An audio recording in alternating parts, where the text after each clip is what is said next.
This is video number 5. This is the news report instructional video where we're giving you the formula for success on the news report question on the OSSLT. So in the first booklet of the test, you will usually see the news report. It's usually somewhere in the middle. It's not right at the beginning, it's not right at the end. You'll see something that looks like this. It will have a picture and a headline, and then it will have the instructions for the task. So it says, write a news report based on the headline and the picture above. Your news report has to go with both the headline and the picture.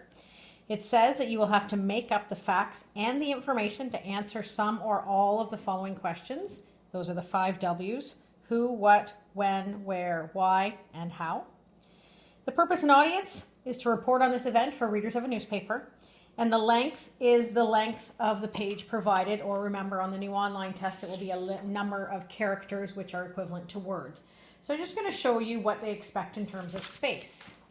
So this is what they used to show you in terms of how much space they wanted you to fill on the paper test. So you can assume that the space they ask you to fill, the amount of characters they ask you to fill in the online test will be similar.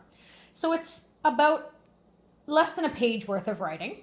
And when we get through the formula, you'll understand how easy it is to fill it in. So I'm just going to go to the formula for a minute here so I can show you exactly what it is you need to be doing. So if you go to your tips and tricks sheet and look at the news report section, you'll see that we are telling you that you should follow a 4-paragraph format as your success formula.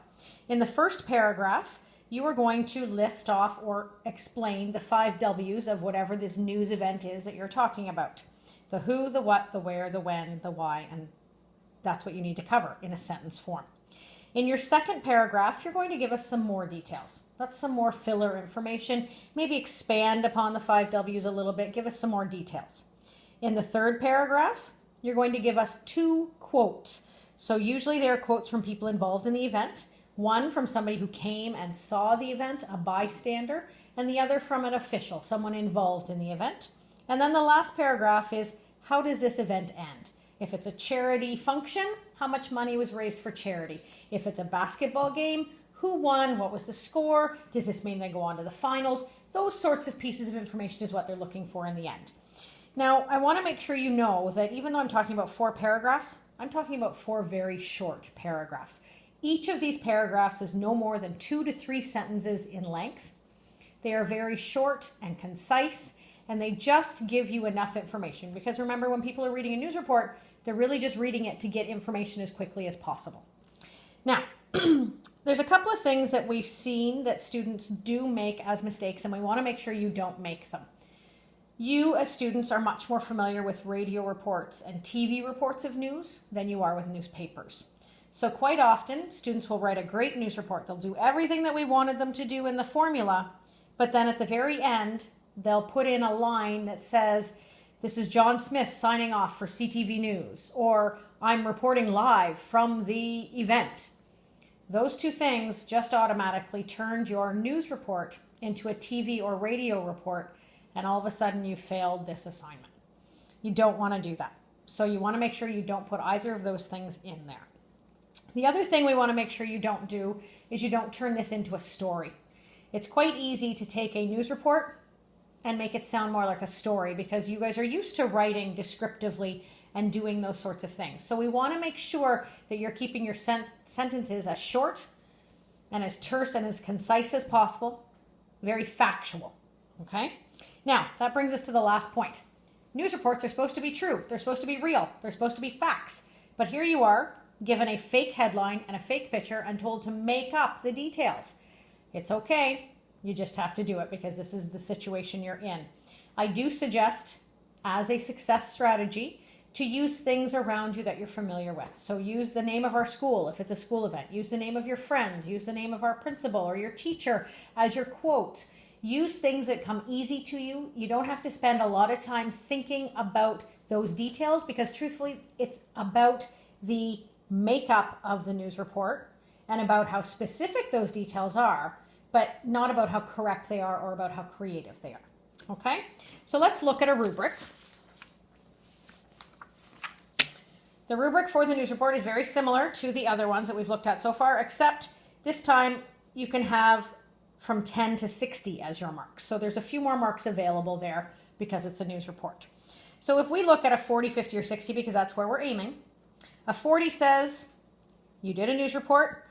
There's some supporting details, but they're not specific. To get that 50, which is more than the 70%, which is what we're aiming for, you need to make sure that your supporting details, your who, what, where, when, why, and how, and the things that explain them are detailed. Okay, so let's look at some examples here. If we look at this code 40, you'll notice in the first paragraph, they covered the who, what, where, when, why, and how.